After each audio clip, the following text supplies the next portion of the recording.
Welcome to MMA Underground. You know, Buddy V right here. We also have Jay. But the special guest of the day here kicking ass with us is Janii. Thank you so much for being here. Excuse me? Oh, I was thanking you for being here. Oh no, thank you guys for the offer. When you guys when I seen the message, I was like, I didn't know you and you had just added me and I'm like, they're offering me to be on their show. It was pretty cool. So as soon as you guys sent that message, I'm like, of course. I searched you guys up right away and saw like some of the interviews that you guys have with the other fighters. So Yeah. Oh, all right, buddy. Before we go on, there's something I gotta say. So everybody here, let's give a shout out to our boy Buddy V, the new Scrapyard 155-pound MMA champ. That's what's up, my boy. Congratulations. Congrats. Thank you. It was fun. It was a war. It was definitely worth it. I'm still riding the high. So that's why if you see me with this shit-eating grin for no reason in the middle of conversation, that's why I'm just gonna. Oh, so you just got done being in a fight? You was just competing in a fight? Yeah, this past Saturday, a couple days ago. Oh wow! And you just won a championship too. Yeah, heck yeah, it was a title fight. I just did too. That's pretty sweet. Yeah, it's a cool You did? Yeah. So wait, you do MMA or kickboxing? No, I do MMA. You do MMA? Nice. How you won? Decision, KO? No, fighter couldn't continue after the second round. I think I slammed him a little too hard on his shoulder, and he just couldn't do it after that. Gotcha. He couldn't handle the pressure. Nice. I was gonna say because you're had a fight this month too, didn't you? Yeah. August 6th, I just did my fourth fight for Maverick MMA. And it was an advanced amateur rule set, but I have the 110-pound championship belt against a really tough opponent.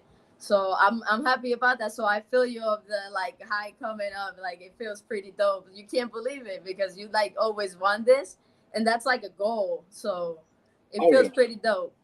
Well, congratulations to you. The champ is here. To you too. So I'm the only one without a belt. What the fuck, man? I'm the only one without a belt. Now I feel left out. You're like, all right, I'm gonna go get a drink. Match. We can get you. Hey, listen, we can get you matched up. You just gotta let us know. I got a really cool matchmaker here, but besides me, so we can get you matched up anytime. Thank you. So I was curious because I saw that you with your most recent opponent going in were both 3-0, and both of you being undefeated. And having such a tough opponent, what were kind of your thoughts going into that fight, or did you train a little bit differently for this fight? Yeah. So we knew of Brooke Fahey because my coach that's managing me also. He knows of her, and they know, their team know each other. So we knew how good and experienced this girl was, and how if we did go to the ground, she's very experienced. So we had to make sure that we spent a lot of time also in knowing a lot of good ground game and things like that. And that was my biggest concern, her ground game. In defeat, I knew we can go hand in hand probably, but I feel very confident in my striking, so I never worry too much. But when it comes to grappling, for some reason, it's just there's so little gap for one mistake and you just can end right there, that it's something that we're still working on, and just being more keen towards takedowns, because if I become a monster at just not letting you take me down and I can keep it up Max Holloway style, that's kind of what I want. So that's what we worked most for this camp, just making sure. And I have another, I have two coaches. I have three, but two for MMA that work with me day in and day out. One's a brawling savage that loves to straight up strike, and the other one he's which the Brawling Savage is Ricky Nuno. He's pretty well known in Bethlehem, Allentown, PA. And then Zach Makovsky, which he's a UFC veteran. And he's really good with the grappling and taking down and stuff like that. So I feel very confident in whatever that girl was gonna bring. My teachers, they already taught me everything. I have two really high level coaches, and the school I go to, I don't know if you guys are familiar, but it's home of some really good grapplers, which is Grace Gundrum in the girls grappling, and then also John Thor. It's a really good school to be in for grappling. So I knew that I was gonna have all the tools for that fight. It was just making sure that me and my coaches like made that plan and followed through, you know. And I feel like we did. Like we were careful. We executed the plan. I wanted to do a little bit more, but this girl is like, she was really good and experienced, so we made sure that we, you know, we was careful. Yeah, absolutely. And that's awesome as hell. How long have you been with your gym? I was with this gym for a year and a half, and just a year and a half, we already accomplished 4 fights. So in just a year, and it's just because there's a lot of high level people there, so I feel confident going into fights because of that. So I can't wait to see what like one more year is gonna do. Right, I love it. Not cocky, confidence. That's awesome. Hell yeah. Dude, it's So just because I always credit it to my coaches and my team. They make me feel like if I'm having a bad day or something, like I just know I gotta get to the gym and like train with one of these guys, and things are gonna start falling, you know? Yeah. How old were you when you got into fighting, and what made you get into fighting? So I'll start with what made me get into fighting, because I've always wanted to fight since I was very little. Like watching WWE and which it didn't start with WWE. It was in Puerto Rico, which is like you don't really have like cable. It's just like the local channels, and we had like our own type of Puerto Rico WWE, and it started with just like seeing those shows and things like that. Then we started watching WWE, and like the characters, the people, the attitude. Like I fell in love with all the like things that had to do with fighting and movies. So since I was little, I knew that everything that had to do with fighting catches my attention. So growing up, I kind of lost that though. Like I didn't pay too much attention to like, I didn't think it was possible to fight. Like I just thought like I saw it on TV, like that's just on TV. But once I actually started being like older and I was like 16, 17, 18, I'm like, wait, I can actually do this. I should try finding a gym. But just still, I was always getting in trouble and partying and stuff and didn't pay attention to it until I turned 21. And I said, no, I'm going to find a gym. I'm going to get in and I'm just going to start training. So I did find a gym. I ended up leaving that gym. I had too much going on at the time. I went into boxing a little bit, and I only got to my blue belt.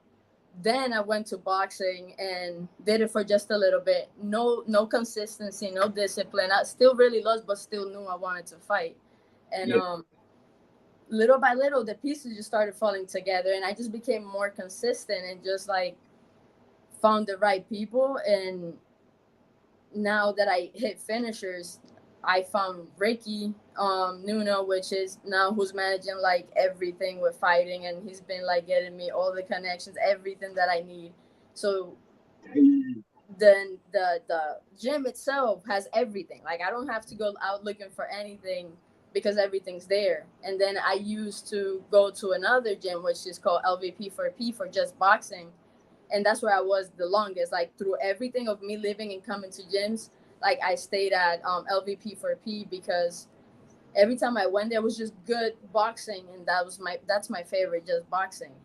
So now we're here, and I don't like the way I'm saying it. That's literally how it happened. It's just been so short. I turned 21, and it was just in and out of gyms until I hit finishers 10th Planet, and my coaches just kind of took it from there. They showed me the way. Like I knew how to fight, and they just got me the fights, and here we are.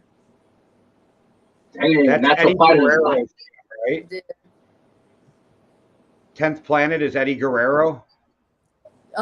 That's Eddie Bravo. Eddie Bravo, sorry, Bravo. Yeah.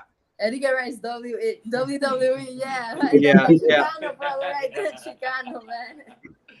No, he's trained monsters like Ferguson, and all of them come from 10th Planet. So there's monsters. Yeah. Their jiu-jitsu is always crazy, unpredictable. You just don't know what you're gonna get into in there. I love it, yeah. And then it's jiu-jitsu, but then there's also like a big, huge MMA now, like that it started to build up. So you get everything in there. Dang, so you get to hand out ass whoopings for free? someone else comes in new, they want to train. You're like, all right, you gotta go with me that's one round. literally how it is. Not like on a personal thing, but it's like not like I don't just hand whoopings out. But every time we go into the gym, like that's what I'm always looking for. Like I want to always just kind of like I always want to spar. You know how today we're gonna do like drilling, today we're gonna do this, and then conditioning day. I want every day to be sparring day. I love the just getting hand in hand with somebody. And somebody once told me, or I read somewhere that if you love something and you want to be good at it, you just need to do that. So that's kind of like my mentality on fighting. Like if the more fights I'm in, the better, you know. So. Hell yeah. Well, I'm glad I'm on your good side. Damn. Yeah. Well, you fight too. How many fights you got actually? At the scrapyard, I think I have like 8 or 9. So okay. I had to take a little break because I had a fight and I broke. I tried fighting for the belt once before and I broke my hand in the fight. I get a screw put in. I was out for like 8-9 months. Damn, I feel your pain. I haven't broke my hand, but I'm going through something with my hand, which it always hurts like right here. So I feel you. It doesn't allow you to like ever punch the same again because you got like that little fear, like making that contact is gonna do something. Right? You're like, damn, I don't want to, man. But yeah. No, I'm trying to keep it like. There's something off about you fighters because Buddy V came on the next show, hand all casted up, excited as hell that he broke his hand. Yeah, I feel you. Yeah. I think with my legs all messed up. Like I think you know how they said that you gotta condition your legs because once you start kicking, like the nerves get dead and stuff like that. So in this fight, actually, it was my first time like fighting with no shin guards. And all of my coaches told me now understand that when you hit chin to chin, like the wrong thing, like it's really gonna hurt. This is my first time ever with no shin guards, and I got like the skinniest chicken leg, dude. So when I'm over here like whipping my legs at her, I was taking her down with my legs and stuff, but it was hurting. And at one point, she like checked it, and you can see in a clip. I'll send it to you where she checked it just the right way, and I hit like my knee right on her knee. And I didn't think I was going to go into the third round. It was that bad. I couldn't like step my foot or put weight on it. And then the whole third round, you see me just like stiff legging my front leg to her. So because I couldn't step on it. And I still can feel my leg. Like there's part of my leg where it's like a knot and it's like super numb. So you're like, it's starting to get there. I'm starting to feel it again, you know, a couple weeks later. Yeah. When you go back into training, they touch you just the wrong way. You just feel it. Yeah. So if you say that you're from Puerto Rico, how long have you been in the States, or how long have you been where you're at? I moved to. It's funny. I think I traveled the whole 13 colonies because when I moved from Puerto Rico, when I was 10, but I moved to Florida. From Florida, I think we made like a 1-month stop, like. And I can't remember if it was North or South Carolina, but then it was on our way to Rhode Island, where I lived there for like only a few months. From Rhode Island, I moved to Connecticut. From Connecticut, I moved to New Jersey. And from New Jersey, I moved here. And because my stepdad was a truck driver, so it was always just moving all over the place. But since I was 10, and one of the main things for learning to fight also, and always like that being in there, is like moving so much and not knowing very well English. I used to always get picked on. So I always had like anger issues with people because I would always just get picked on because I'm the smallest. I'm so little. I can't speak English. And I just look like this like little idiot walking around school so little. So I used to always get picked on. I would like to see them pick on me now though. Right, they all look at you like, "Hey, take it easy. Come on, please. Yeah. There was a joke back then." No, I was really, I was through so many schools that I don't know. I feel that. I think I only went to like 10 or 11 schools, but it's like, yeah, when you consistently move or whatever, it's like there's always gonna be people that are like looking at you different. You just gotta be like, all right, yeah. Who wants to mess with me? No, I was always that loner because of that, but. It's just I always also try like at one point I actually tried getting into wrestling, but when I was in high school, like girls wrestling wasn't really a thing. So and I was also really little, so like most of like I couldn't get into the wrestling team twice in the high school I went to because of, I guess there was like, I don't know, there wasn't like a really big program for girls, so that Yeah, sucked. it's weird how that works. I remember like with some wrestling tournaments, you'd have girls, but sometimes they want to get matched up. Because then like the guys go, no, I'm not going to wrestle her. And so she's ready to go, same weight, no one to wrestle her. Yeah, that's true too. Like I think in high school, when you're like 18 and low, I don't know if just like jiu-jitsu that you have to fight like other boys or other girls. Yeah. Huh. Yeah, that's weird. I do remember there's always been like that one or two girls I remember that would come out, and then that's why people would get mad because she just pin every dude, and then all of a sudden guys are like, she's cheating. Oh, don't be mad. No, that I can see how, especially in high school, because in high school, like, dude, like that's like you're gonna get bullied for sure if like there's a girl on the mat over here trashing you. Yeah, it would pretty much suck. So if you had to like scrap here and there, how did your family feel when you actually started taking like the fighting seriously, getting in the cage and started just kicking ass like for a living? How did they feel about that? I honestly couldn't tell you. I'm not very close with my family and stuff, but they always just knew because we would get into fights together. Like I have three siblings. And one's a girl, she's the youngest, and then two boys, which I'm the oldest, but we're like really close in age, so we grew up always just fighting and stuff like that. And I would be the one initiating these fights. So like everybody knew that if Janii came through, she was coming to fight, but not in a bad way. It's just that was my way of having fun. Like, you know how people play tag, hide and seek and stuff like that. Me and my brothers would just like play the walkouts of like WWE people or like just fight like them. And when we found out about UFC and stuff like that, then we would just like fight. So I think our whole fam, like my mom, my dad, like they always knew it was like I was into fighting and stuff like that. So it wasn't like nothing like some people's parents like freak out, like no, don't go into that. They didn't care. And in Puerto Rico, like boxing's really big. It's you're either going if you're gonna be in any sport, it's gonna be like baseball, basketball, or boxing. So Hell yeah. we were fighting was always in the house. I could dig that all the way. I remember growing up seeing some family members fight, have a little get together, and I had like two uncles swinging at each other. I'd be like, "Oh shit!" Yeah, I mean that's my way of having fun. A lot of people probably don't like. I'm pretty sure some of my cousins hated me because I will always, I will always do that. I will go over there and I will just try to fight. And just I think my personality when I was there, I was always just like a problem maker too. So at times, so I will always fight all of my cousins. Yeah. So with your fight in at Maverick, did you have any opponents that you have your eyes on right now that you maybe want to try to take out? Not really, not like the way I'm taking it little by little is like I speak to my coaches and it's whatever is gonna get me to like the next step.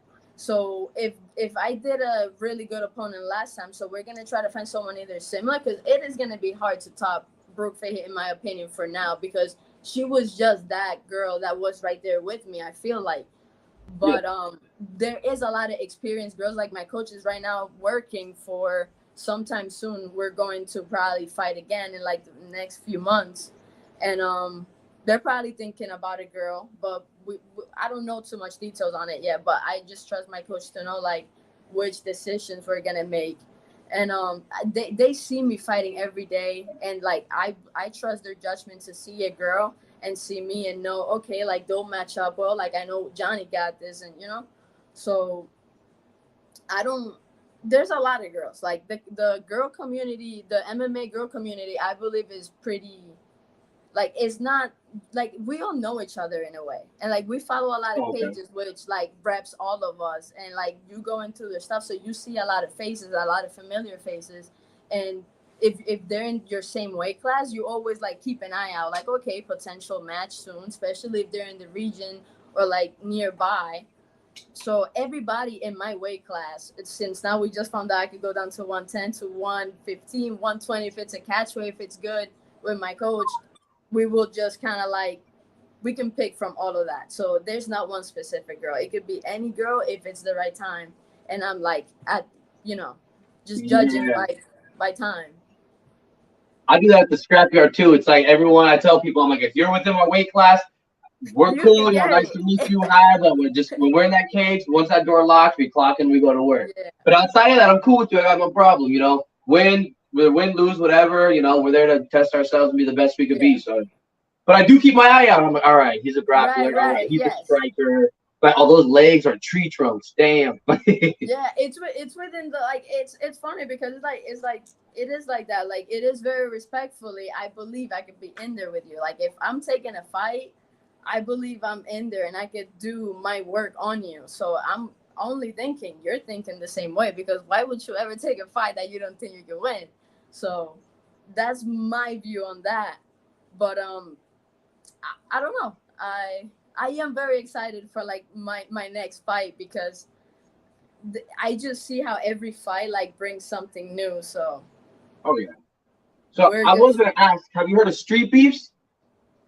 mm, maybe I don't know. I so like sometimes things happens and like I feel like I've gotten into a lot of problems with people because of my temper, and then like with my siblings and stuff. Like there's been times where, funny enough, like it's always me getting picked on or like and I having to defend myself and stuff like that. But I really don't like getting in altercations outside. Like I would try to walk away from it most of the time. I So definitely agree with that. I tell people I'm a fighter. I'm not a bully. So, yeah. But would you be I willing to can talk about some of definitely your huh? what?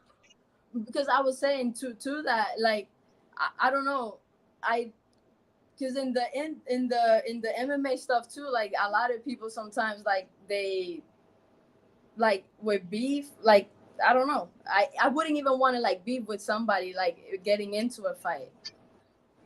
That's where my fighting transitioned a lot because I feel like from my very first fight, I felt a lot more emotion versus through training and consistency and having mentors and whatnot and coaches. I was able to turn it into an actual calculated chess game where I fight. I've always liked fighting. I've always enjoyed fighting, fought growing up, but I was able to take the emotion out of it and look at it for something completely different. And now it's instead of being a negative, it's a big positive. It's like, yeah. Yeah, we're So yeah, I working was on gonna it ask yet. if I haven't you had to engage. exactly. I was gonna say, did you want to talk about like any future fighter goals that you have? I was kind of curious about that because I know some people want to go fight in different countries. Some people just want to go straight to the UFC, take a belt. I mean, To be honest, I I don't think I'm starting to because obviously like so the thing is that at one point I didn't even think I could do what I'm doing now. Like that's how low my belief system of in me of being able to do this was, where it was just like I just didn't think I could do it to actually be doing it, and now it's like oh like I'm winning, and so I never got the chance to think about that. Like, where am I gonna take it? It is just now that I'm starting to see, like, oh, like I won like an amateur championship belt, and we've only been at this 1 year. Okay, that's a good start. Like, then my coach is seeing how my coach like did a lot of good boxing fights, and he was in MMA fights and things like that. So he's bringing that experience here, and he like talks to not just me but all of his students, and always tell us like you know he makes us know that like this is possible and this is how, and he shows us the way. So like little by little, like your mind starts opening up and thinking like okay, like I can do this. Then my other coach, he was in the UFC and in Bellator. He was a Bellator champion too, and it's like okay, like he did that and he's teaching me everything that he used to do that. And so when you start seeing that, you're like okay, then things are possible. Now I'm open to the future goals, like, but I'm letting it come like little by little. I do want to be in the UFC. Like that's definitely the mecca of all fighters. That is a dream. But can I tell you right now that I have all the belief in me to make it there? It's like yes, that's what I want to do. I'm gonna do everything that it takes to get there. But for now it's just I'm taking it like step by step. Let's win every fight until it's pro, because I'm not even a pro yet. So when I get to a pro, maybe I'm like, okay, so let's get like this next 3 fights, 4 fights, and then we can start like talking about bigger things. Like I don't know, because I get overwhelmed quickly. So I try to take it step by step, but hopefully in the near future we can do something where I'm fighting somewhere under that. What was it like to win that title?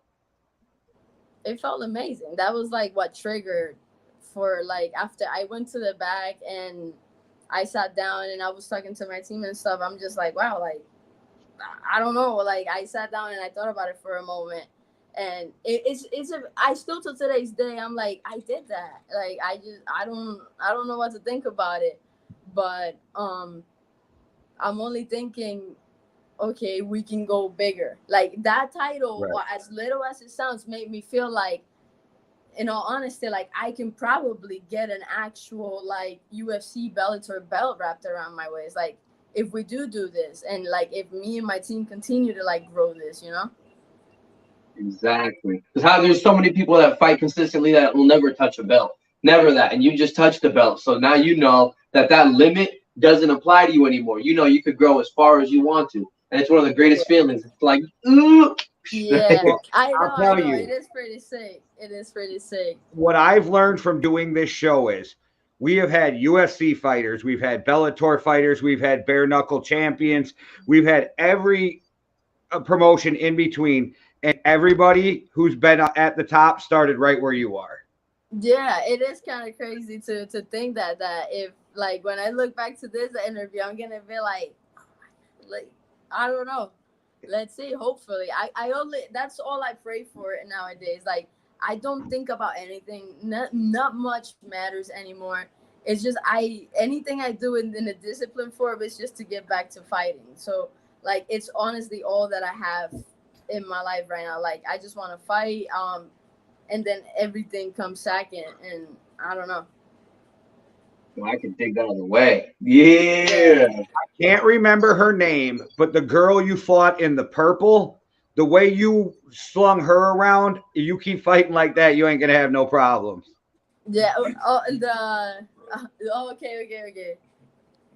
I can't remember her name, but I seen a clip of you just like laying into her. You had her on her back. She tried to armbar you. You just kind of slammed her down, and yeah. The thing with the when I went into her guard, we were just practicing that in the back because my coach Zach Makowski, he was just telling me, if this happens, then you do this. If this happens, you do this. It's everything he literally told me before in the fight. That's exactly what happened. So as soon as we're there, like I just started like thinking in the back, like, okay, like we literally just did this thing, and she had the triangle fully locked. For a minute in my mind, I don't know, you as a fighter, if you've ever been in a spot where you're just like, I'm fucked. Like, I don't know how I'm going to get out of here, but I got to get out. That was that time right there, because then she's really good at this. So my eyes, like my fiance actually, I think, has a video of like when she's recording, and like you can see it like in my eyes that like I'm just like, fuck. But the thing is that even at the gym that I go to, since they're all like, they love, I don't know if you're familiar with, but you know, like the rubber guard and like a lot of Eddie Bravo stuff which has to do with you coming into the guard.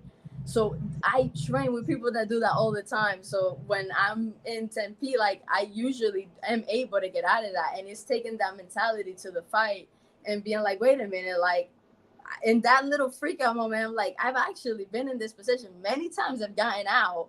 Let me just do what we just worked. And it's just like a million thoughts going through your head. But like, you got to be able, that's another lesson I'm learning in these few days. That is like, sometimes what you do in the gym, you can't do it right away, like in a fight. And like, you got to be able to have that little like twitch to like snap your mental, emotional part of fear. Like, I'm about to get ended, to like, nah, but this is not gonna go like this. So I'm glad that I was able to snap away from it, because I was shook at that very moment, because he could have ended. So I'm glad. That's crazy. And see, I was excited to hear about, some of that fighting in your gym, because I remember I read that article after your second fight where you were like, I'm glad they took a point away. I didn't mean to strike her when she was down. I just train with high level people. This is what we do all the time. I was like, damn, she's already got it locked in like that, and she's sitting there asking to stop. Like, Nah, dude, because like if I would have lost over a point, it's like you don't have to explain what's there. So like if I would have lost, would I have been upset? Yes. But it's like you guys saw what happened. Like I was gonna win the whole fight, and I don't mean that in a bad way, but it's like the way I was willing to fight the whole fight, even after the point was taken, was gonna be the same way. So even if I would have lost, I still had to like I think I was up all 3 rounds. So I was gonna win regardless, but at the same time, it's just respect out of the opponent because I did feel bad that I do that, and I did forget. I literally forget. So yes, if losing the fight over that, I like fair. That's something I get pissed very quickly when things are fair my way. So and I think about it towards others. Like I don't want her to feel like if I'm gonna win, I want to win fair. Like and it's fine. So it didn't matter to me the point. I was if that's what had to happen, then that's okay. Because in the previous fight, again, like I kind of like blacked out, like, and it's not like black, and I was like everything's happening so quick. And again, I threw a punch right when she was down, and they gave me a warning. So, like, I understood. It's like you either get the point or you don't. Like, so yeah. I'm glad. Like, it wasn't that I'm glad. No one wants to get a point taken away, but I understood it. Like, I wasn't upset about it. So. Yeah. It was as a female fighter, do you find it's harder to get fights? Like, because we've talked to other female fighters who say they have a lot of people pull out of fights, or it's harder to find fights because there's less female fighters over there. But maybe because I think you're on the East Coast, so maybe there's more fighters for you. Yeah. What do you think? I think we've had a lot of success. We've had, yeah, like we have a lot of options. Just so you guys meet him, this is Ricky. This is my coach. I came through. Yeah. Support and look out, you know what I mean? I'm here. So he does all of that all the time. And for a little bit, because when we started, the pandemic was still a little bit of a pain in the ass, and when that was still going on, it was a little hard to get fights there, but there was not even like a lot of shows even going on. But after like that cleared out a little bit, we've been able to find fights like back to back to back. Like we already had like fights from another promotion. So like he just does very well because like he knows all the promotions from around. So I'm lucky enough to like he already built a reputation. So now I'm just kind of like ripping off of what he saw and what my other coach saw with like his technique. But when it comes to like the matchmaking, the management, like he does. That's why I wouldn't be able to answer that because like he does it and he just tells me there's a girl or whatever. So you show up and fight. That's it, man. That's your job, man. You show up and fight. We handle all the bullshit, man. Good job, coach. Hey, I've been there, done that, man. I don't need that stress from my fighters. I do everything on my own. I had horrible management. I already know, man. So for me, I want her to just show up and fight and worry about that. Everything else, I'll take care of. So I try to take the stress off the fighters and just let them enjoy the fight and have fun doing what they want to do. And that's what you're there for. You're there to fight, man. Like, why have to worry about selling tickets, how much money you're going to be making, which opponent you got to deal with? You don't have to study video. Like, I do all that shit. You know what I mean? So I want to make sure that my fighter is always comfortable and in the best position to have fun and get the job done, which is whoop that ass. You know what I mean? So it's refreshing to hear, though, because you go through the horror stories of management and combat sports through the history. There is horrible stories. And I'll say it every time I get a chance. Bob Arum's a scumbag. Oh, my God, yeah. Oh, my God, yeah. One of the biggest. Yeah, and it's just guys like that, the Don Kings, the Bob Arums. They did a lot of people super dirty in the horror story. So it's nice to hear that people are looking out for fighters. I have to, man. I have to. Just because I love this. I love the fight game so much. I love fighting so much. I respect all combat sports, and I just want to make sure fighters are in the best position, not only mentally and then with their physical capabilities, but just all of the drama outside of it. I want to make sure that the fighters are in good position. That's it. Well, here's a question for coach and fighter. Would you ever think it was a good idea for her to fight bare knuckle? You want me to keep it? You want me to keep it 100? You can give it 100. Listen, for now, it's whatever he says. But I personally wouldn't do bare knuckle until I'm scrap. Like, I'm just for the scrap yard. To me, that's where like everything's gonna start breaking. Fuck it. I'll donate my body to BK. I'll do it. Yeah. But I don't know what you think. Because you was thinking about doing it too, actually. Oh yeah. That's the only way. Honestly, I was gonna come out of retirement. And do bare knuckles. So that's my only way I would ever come back and fight. For her, I think it's so early on, so I wouldn't like her to have that type of like damage this early on. But she's a fucking brawler, so I would not be against it at all. Like if they pick her up, I'm with it. We had Joey Beltran on last week, and he said the reason he got into bare knuckles, they called him up and said, "You want to fight? I'll give you 20 and 20." And he was like, "Hell yeah!" That's what I'm saying. That's what I'm saying. Call me up. Yo, call me up, man. I'll fight Chad Mendes. Like, I don't care, man. Like, whoever, bro. Give me the call, bro. I'm ready. I got these heavy hands. I got this chin, Mexican chin. I'm ready to bang. So I feel you. But yeah, I mean, we gotta put the snippet. Like, we gotta post on the BKFC page right there, just right there. Bam! Now we get a call next week. No, Numero uno, baby. Numero uno. Call that boy up. Nah, but if she's down, I'm with it, man. I wouldn't even put it past her because this girl hits like a motherfucker. I'm holding pass for her. I'm doing mitts for her. I've had grown ass like heavyweights hit me hard with pads, and I felt their shots, and they are powerful, but she's just right there with them, man. So it's crazy. I saw her fight clips and then found out she fought at 110 pounds and said, "There's no way she's 110 pounds." Yeah, that's why she can fight people at 120. Yeah, I walk around 120 around there, so I go like off camp. Dang. Would you ever take like a boxing or a kickboxing match, Muay Thai or something, or just strictly MMA? Yeah. Yeah. You had one amateur boxing, right? Yeah, I got one amateur boxing. I have like I said, I have another boxing gym I go to too, and like they are trying to match me up, but it's just that since MMA is literally all I want to do, like I stick more towards MMA, and like he hasn't had like no offers not been given to him, so like there's been something back to back. So I've been busy.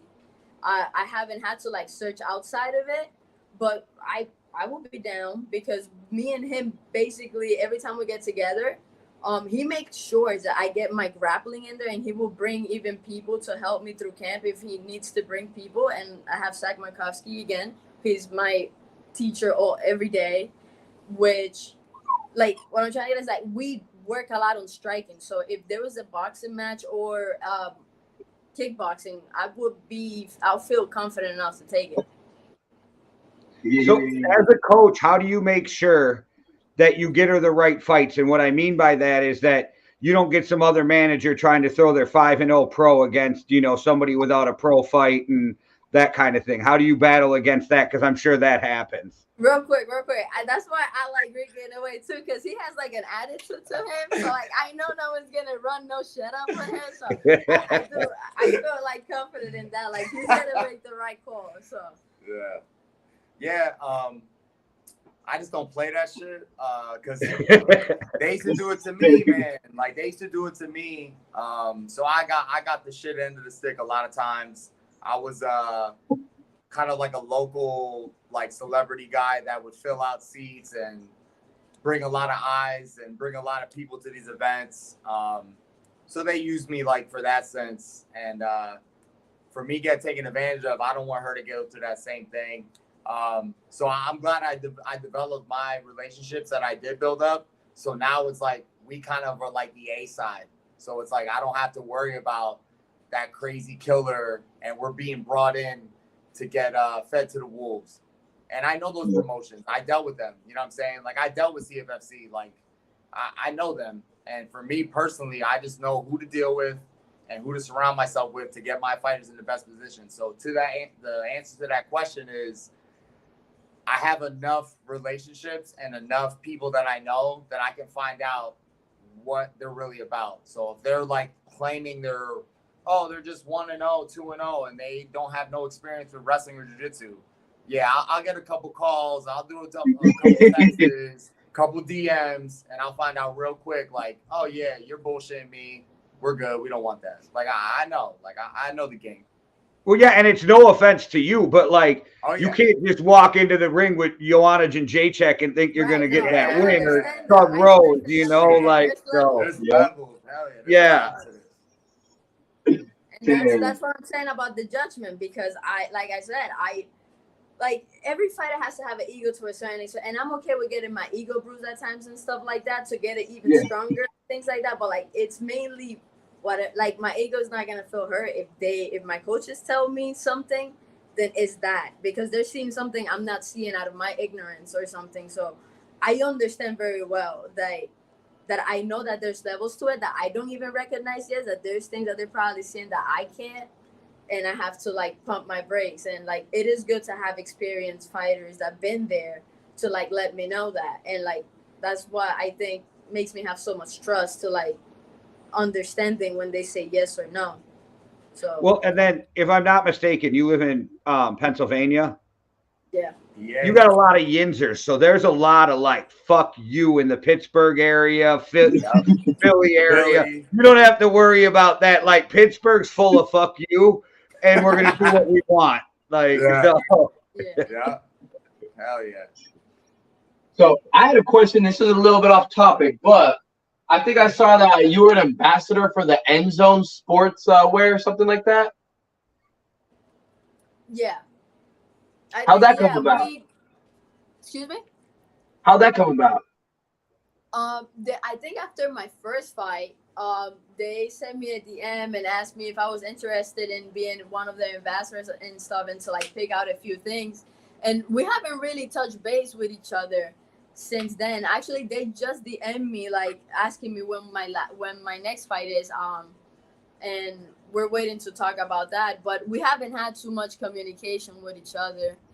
Like that's one thing that I'm not really, it's not that I'm not into, it's just that I don't know the game too well, and I'm just focusing so much in the technique side of fighting that I don't even have no sponsors, no anything. So like when they hit me up, I said yes and things like that, but I wouldn't know, like that side of like repping their stuff and like being out there and advertising them, I don't have that in me yet. Like I don't know, like that's a personality I don't have yet. So like maybe that's why I don't engage with like Endzone more or anything like that. Like if they were to talk to me and they want to do something, I'll tell Ricky like, oh, do you think this is a good deal or something? They're pretty nice people, but like I said, there's not much connection there yet. We'll see now after this fight, because they did send me a message asking the next fight. So maybe there's some, I don't know. You keep whipping ass and you're going to hear more and more from all of them. Yeah. Right. That's why I rather he does it. Yeah, because I don't know I don't know what I'm comparing what to what. Like I don't know too much of like that side of things. So well, you definitely got the right personality for it too. Yeah, throw the rap. I like. Is that yours? Yeah, so like that's my Jaguar in the back. I do it based on like Tezcatlipoca. For my brand, I draw all my own stuff. I make it. I actually have like 2 fighters. I make their logos and I make their merchandise on my website. So yeah, and where I fight at, I spray painted the whole mural in the background too. So yeah. Dude, no, wait, hold up. I'll show you something I just got from the fair that they just threw down here. I'm into like art. I love it. I want like, if it wasn't for my fiance, my whole house would be like filled with posters of like cool fucking dope art. Hell yeah. I gotta see this. The excitement alone has me ready. No, well, while we're doing this, reach out to Deadly Design. That back blocks from Overtime Hustling, and Overtime Hustling always has our back. So go check out Deadly Design. Oh shit, it's Jim Carrey. Ooh. Yeah, it's named the Alrighty then. So there's that one, right? Then there's this one. Ooh, that Fear and Loathing in Las Vegas. I was just gonna say that. Yes. All right. This is tough, yeah. And then this one, just because I don't know, I like weird shit like this, because it's like, I don't know, I feel like body is art, and like woman body, like body's just and like, so I thought this was pretty cool. And then this one too. So, but I do. It's crazy that you said that you like to like actually draw. I find that so interesting. Heck yeah, you know, gotta do what you want in the world, right? Yeah, and you're out here kicking ass. That's nice, though. That's dope. That's dope. But let me get my questions. Let me see. Bam. So I was gonna ask because I know you were talking about that the triangle or no the armbar you almost got in before. But out of all of your opponents that you've had so far, who do you feel was one of your toughest fights? It was Brooke. I definitely didn't. You didn't see me fight how I usually would fight in that fight. I was very careful and like I played it too safe to the point where I'm a little bit upset personally. He's like, no, but it was a good experience. But I personally felt a little bit upset because personally I wanted to just strike more. I like entertaining people. That's another part of it. Like that's my fun side of the fight game. Like if I can get you out of your seat, that's like an unbelievable high for me. Like that's what I want. But I feel like I couldn't do that last fight because she was just that good. So I think it was her. She definitely didn't let me fight my game either, like how I would want to, because she would be like right there keeping me like, I don't know. She kept me honest the whole fight. So I was. Eugene coach was smiling the whole time she said that. Like that's good. That's good. Get out your comfort zone. Yeah. Oh yeah.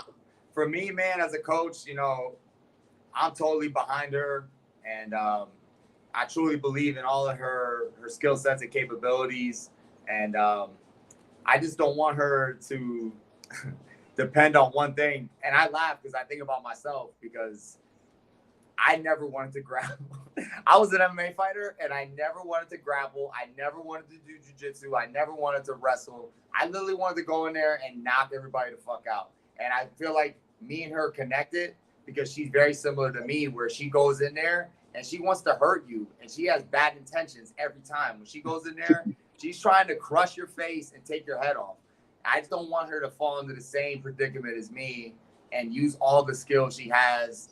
And like I tell her all the time, and like I tell all of my fighters, they're going to be way better than I ever was, and they're going to be way superior and way high level. But yeah, man, I smile because I like to hear the fact that she's so humble and she's so like understanding that she expects more of herself, but she knows like she had to listen and do the right things to win. Yeah. Damn, I like that. I was gonna ask, do you have any sort of like inspirational people that you really look up to when it comes to fighting? I used to say one, and it used to be like in this order because as I was starting to see, I didn't know what UFC was, and when I started knowing UFC, it was like Chuck Liddell and George St. Pierre. Those were the two that I was like, wow, like that is the definition of a martial art to me, of a martial art. But with Chuck Liddell, it was different because what Chuck Liddell is that I like is like he would put these up, and once he would haymaker you, like something was gonna happen. So I love that energy of Chuck Liddell. So that's why I liked him. And then with GSP is like, it's crazy because I'm thinking about it. I don't know why I picked him, but now that I'm old enough to recognize his skills, it's like I picked the best guy to me in the UFC to like because I recognize that he was like the complete athlete. Something about him, like the way he would fight, he was like the best. So I loved him. But then I realized that it wasn't just one fighter. I just started taking a lot of information from all the greats. Like if you've been there, done that, you have something I could learn from that. So that's where being Puerto Rican, another one would be Felix Trinidad. So he's a huge one in Puerto Rico, and Miguel Cotto. Them two, and then them two from the UFC. And then outside of that is like I started just like understanding that to be great, like that there's a specific mentality to it. So I just started like as soon as I figured out what YouTube was, like in the 5th grade, I started YouTubing like all these like cool fighters, and just ever since, that's literally all I used to do on my free time too. Like just like look up YouTube videos of all these fighters and learn as much as I can and try it with my brothers. You just brought some bad memories back. Huh? You brought me some bad memories. I remember being like 21 years old, bet $100 on Trinidad, and they robbed him for De La Hoya. And that was a robbery. It was a straight robbery. Wait, Felix won that fight, right? Felix. Oh, you thought it was a robbery? Yes, I thought I had De La Hoya, and they robbed me. So you brought back all these heartfelt memories. Sorry. I think I only thought they robbed me because I lost $100. I think I only fight as a grown up, so I need to rewatch it now and see. Wait, I'm gonna be honest. I watched it again, and I think I only say that because I lost $100 now. But when you're losing the money, you really feel like you're getting robbed. I think I saw the fight completely different. Yeah, but I know. Yeah, I was like, there's no way that they're gonna get me. It's De La Hoya. He's gonna, but that's before I knew De La Hoya was a weird cokehead. So there was. Wearing fishnets all crazy. But I was going to say with your GSP pick, that's actually an amazing pick because to me, he was the first pure martial artist that the UFC had that we looked at. And he goes, oh, he put everything together. Right. Yes. That is true when you think about it, because you will always know a fighter by their specific trait, like their specific fighting style. But when it was GSP, what can you really say about him? Like, he does it all. So that's what drew me to him. Like, he looked like what I fell in love with fighting. The like, I don't know. It was just inspirational. And the way he was, like it was like watching him. It was like also watching like I don't know, like a superhero or something. The way he would fight, it wasn't normal. It wasn't boring. He was just Superman. Like everything about him, like the way he would do it was pretty dope to watch. So. He made Matt Hughes look human for the first time. Like, I remember watching him make Matt Hughes look human, and you were like, whoa. Yeah, that was crazy. His fights are killer. I liked him when he was in movies, too, because then he get to play around and do some silly stuff. And I'd be like, damn, that hurt my hip looking at the way he kicked that man. For real. Facts. Well, we really appreciate you giving us your time. Do you have social media and stuff you want to shout out so people can follow you? I'm on Facebook and Instagram. My name is, I think it's just my name, Janii Rosario, IJANII Rosario. And then same thing in Facebook is Janii Rosario. Well, make sure you follow her because she's got big things coming. And then that's Ricky Uno. Check her out. Remember that name, man. Remember Janii Rosario. I'm telling you right now, Yanni's coming for him. She's coming with all the smoke. So I'll do my best. Be ready, man. Be ready. You gonna remember that name. I'm telling you. She's coming. Yeah. True we're indeed. Trying, especially after this fight. We're trying to, like, every fight we're building up. So yeah, everyone, man. You'll see more. And I was dead serious. If you want me to do a highlight video, let me know. And I can get you some music on it because I do another show called Real Talk with Jay, and I do a lot with hip hop artists and Overtime Hustling magazine, and they would be willing to release the rights to their song for a fight video. So if you want me to make you a highlight video, I was serious about that. Thank you again. Thank you so much. I will send you the clips. Absolutely. Thank you. All right. You guys have a wonderful night. It was awesome talking to you, and I'm fucking stoked to see you kick some more ass. You too, man. You too. Keep doing your thing, man. Keep smoking them motherfuckers, man. Keep doing work. Thank you. All right. Peace. That was dope. That was a good show. Great conversation, man. A great conversation. I really appreciated that. But since we're getting deep into the show and we kept them a long time, before we get to our favorite part, we got a quick word from Wero and Heart in the Fight. Hey, it's Wedo. As some of you may know, we are hosting an event here in Arizona in December. So the goal of this event is to have as many cross-branch matches as possible, the biggest name Street Beast has to offer. So we reached out to members of these branches, and there's a lot of interest in attending. However, much of that interest is going to be stifled because of travel expenses. Heart in the Fight has offered to step up and help fundraise. We're going to be taking donations, all of which will go towards providing as much help as possible to your favorite fighters from the OG Yard, Street Beef's Dirty South, Street Beef Scrapyard, and Street Beef's West Coast. We will also be selling t-shirts and other merchandise from Heart in the Fight, such as Wedo and the Mexican, Locked In, exclusive Street Beef's anniversary shirts, and of course the rare Heart in the Fight shirts. Again, all proceeds, every dollar, Well, back to the fighters to make sure that we provide the best matchups possible. If you're interested in pre-ordering anything, please DM myself or Danny.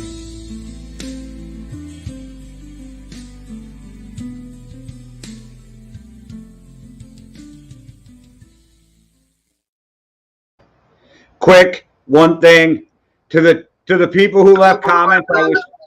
There was 2 comments. I was so into the conversation. I'm going to throw them up now. Sorry I didn't get to you when you were saying them. That was for Janii, not us. All right, Janii. Hell yeah, Janii. I'm not a fan of yours. I'll be watching your fights for sure.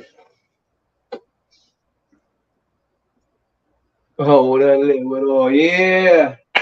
I like it. So, all right, you want to do a quick? Hold on. Buddy V's Fighters to Watch. Now, I got 2 picks for today only. First one, funny enough, I usually do West Coast Scrapyard OG. This pick is specifically because I promised them to Dirty South. I made sure to go back through all the videos and rewatch. Now, this one I had was Conan. Oh, no, sorry. That was an OG. Sorry. The Dirty South was like Ngeli or something. So his opponent, they're doing like a kickboxing match, and there's some killer hits going. His opponent's throwing like this heel hook right past his foot and then bringing it right back, pinging him. And I'm thinking that Ngeli is going to lose. Then he hits his opponent with a clean one, drops him. Guy just falls straight to the ground, out cold. I felt so bad for underestimating him. I need to see him fight again. And this happened in the first round. So if he has knockout power like that and he's got a chin, I want to see what he could do. So I'm excited to see what he has. 2, the OG yard is Conan. He's had a fight from Smoke, who just came back. They were saying he leveled up and Smoke looked big. And I was like, oh, Smoke's got this. He's yoked out. He's doing his thing. Conan's big, but, he doesn't look as strong. Conan came out, handled the biz, gave this man a run for his money and then some, and came out on top. Someone said it was a low blow to Smoke. Someone else said, no, he got hit just right in the gut. It was a crazy fight. I loved it. Conan completely surprised me. Just a straight barbarian all the way. You got to watch his fights. And the third one is Buddy V, because I'm an MMA champion now. And now that I have a big old target on my back, I gladly wear that thing with the belt right in the front so I can blind all my haters. I'm willing to take all this smoke from whoever wants to come and fight, because once you get the belt, you can't say no.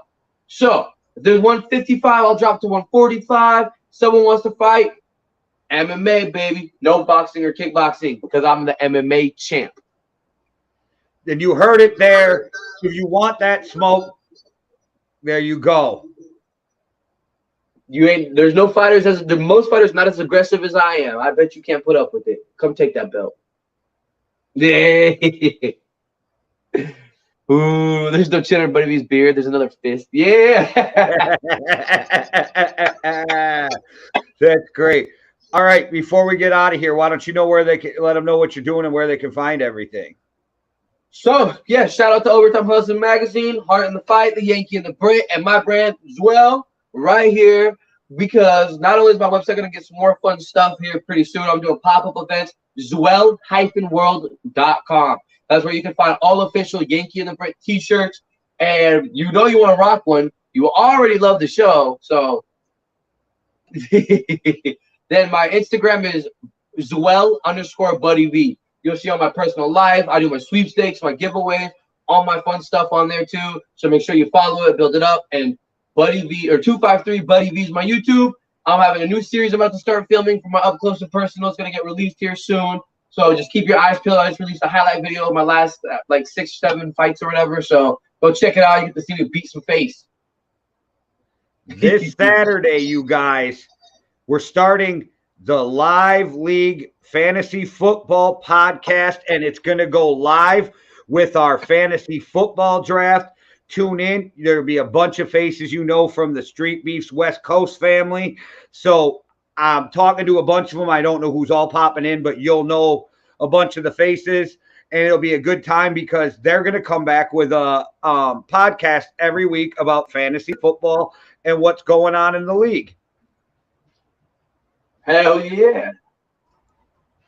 So make sure you tune in for that. And coming soon. Well, this week, Friday, the season 2 finale, Real Talk with the young professor-elect. Make sure you check that out. And we're starting to record season 3, so big things are popping. All right, guys. Well, as always, one world, one love. Deuces.